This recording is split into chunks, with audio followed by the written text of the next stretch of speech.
Naapurista kuului se polokan tahti ja jalkani pohjaa kutkutti.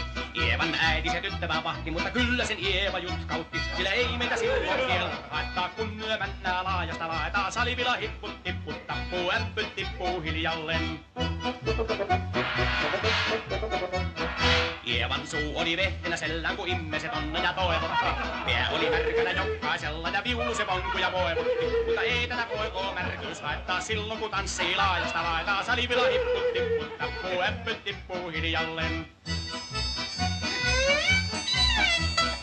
Ievan äiti se kammarissa virsiä veisata huijuutti, kun tämä poika naapurissa ämmän tyttävä nuijuu.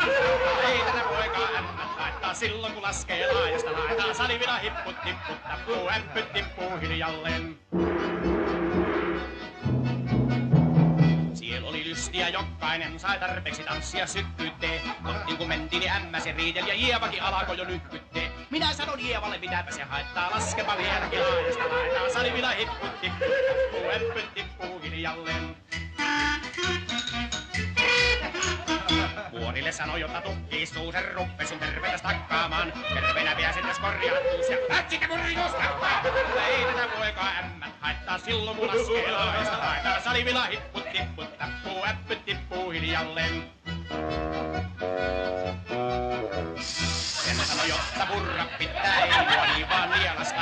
Saat mennä vaikka lännystä, mut minä en luovu Ievasta. Millä ei tätä poikoo kankeus haittaa silloin, kun tanssii laajasta laetaa. Salivila hipput tipput tappuu, äppyt tippuu hiljalleen.